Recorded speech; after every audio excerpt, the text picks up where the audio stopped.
Et bonjour à tous. Aujourd'hui, je vous propose de découvrir 5 trucs à savoir sur le patch note 6 de Baldur's Gate 3, sorti le 16 février 2024.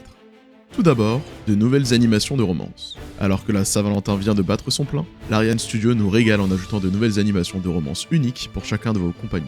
En effet, vous pourrez remarquer de petits gestes de tendresse, comme des caresses ou même des bisous sur le front. Mais ce n'est pas tout, car pour rendre plus romantique et sensuel ce moment de douceur, le studio a annoncé avoir amélioré également les animations actuelles avec un point d'attention pour les personnages de grande et de petite taille.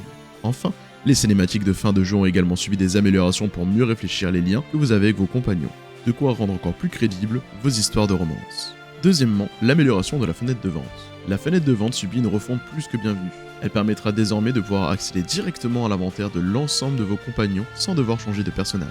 Elle permet aussi très facilement de pouvoir visualiser le score de persuasion du personnage actif et le montant de réduction que vous obtiendrez auprès de ce vendeur. Une fonctionnalité qui devrait faciliter les longues minutes perdues pour vider l'inventaire chez le marchand. Un ajout donc bienvenu qui simplifiera l'expérience de tous. Troisièmement, la facilitation pour remplacer un compagnon. Enfin, un des ajouts les plus attendus pour faciliter la gestion de vos compagnons.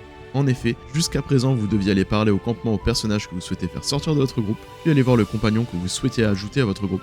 Désormais, ce sera un petit peu plus simple.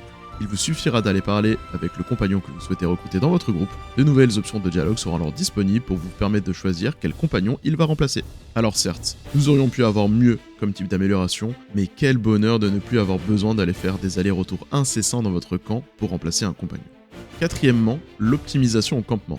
Le campement bénéficie de son lot d'optimisation avec ce nouveau patch. Cela commence avec de nouvelles animations personnalisées pour vos compagnons qui vous attendent dans votre campement. Ainsi par exemple, Lae'zel étudie un disque Githyanki, Ombrecoeur polie une certaine lance, etc. Cela devra apporter de la vie et du réalisme dans votre campement. Ces animations pourront d'ailleurs être en lien avec certains passages de votre aventure.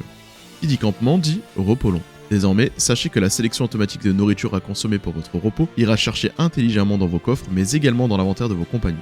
De plus, sachez que si vous ne consommez que de l'alcool lors de vos repos longs, vos personnages subiront les effets de la gueule de bois pendant 10 tours.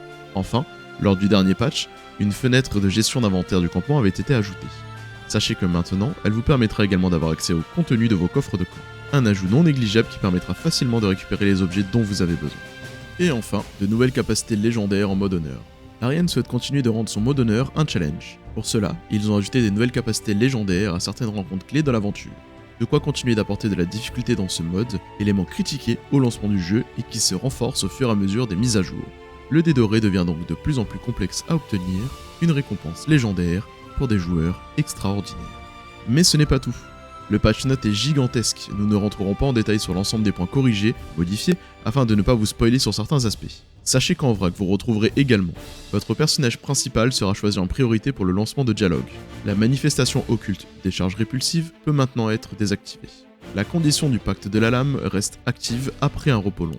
Les dons tueurs de mages et présages fonctionnent sous forme sauvage de druides.